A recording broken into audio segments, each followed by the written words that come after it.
Hi everyone. హనునేంటి టబ్‌లో పడేసి ఏదో థర్మాకోల్ బాల్ చేసేస్తున్నాం అనుకున్నారా? లేదండి. వాడికి 3 మంత్స్ కంప్లీట్ అయింది. అందుకనే మేము ఇంట్లోనే ఫోటోషూట్ చేద్దాము అని చెప్పి అనుకున్నామనమాట. యాక్చువల్‌గా ఎవరైనా ఫోటోషూట్ చేసే వాళ్ళని కాంటాక్ట్ చేద్దాం అనుకున్నాము. వాళ్ళని కాంటాక్ట్ చేశాక వాళ్ళు చెప్పిన ప్రైజులని ఎందుకొచ్చిందిలే ఇంట్లోనే చేసుకోవచ్చు. ప్రతి నెల వాళ్ళనైతే కాంటాక్ట్ చేయలేం కదా అనిపించింది. సో ఇంట్లోనే నేను కొన్ని ఐడియాస్, భరత్ కొన్ని ఐడియాస్ తీసుకొని ఇంటర్నెట్ నుంచి కూడా కొన్ని డౌన్లోడ్ చేసుకొని పిక్స్ వీడికైతే ఫోటోషూట్ అయితే చేశాము. చాలా క్యూట్‌గా వచ్చాయి ఫోటోస్. ఎవరైనా ఇంట్రెస్ట్ ఉన్న వాళ్ళు నేను కింద వీడియో పెడతాను, లింక్ చెక్ చేయండి.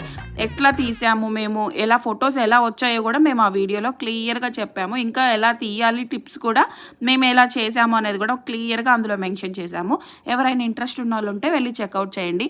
అను చూసారా ఎంత బాగా ఎంజాయ్ చేస్తూ తీయించుకున్నాడో. వాడు ఎంజాయ్మెంట్ మాత్రం భలే మామూలుగా చేయలేదు. తర్వాత డైపర్స్ అన్ని ఏరుకుంటున్నాను నేను, ఎందుకంటే ఇప్పట్లో బాగా కాస్ట్లీ అయిపోయినాయి కదా డైపర్స్. ఇవే చాలా వాల్యుబుల్ అనమాట. వీడియో నచ్చితే do like, share and subscribe.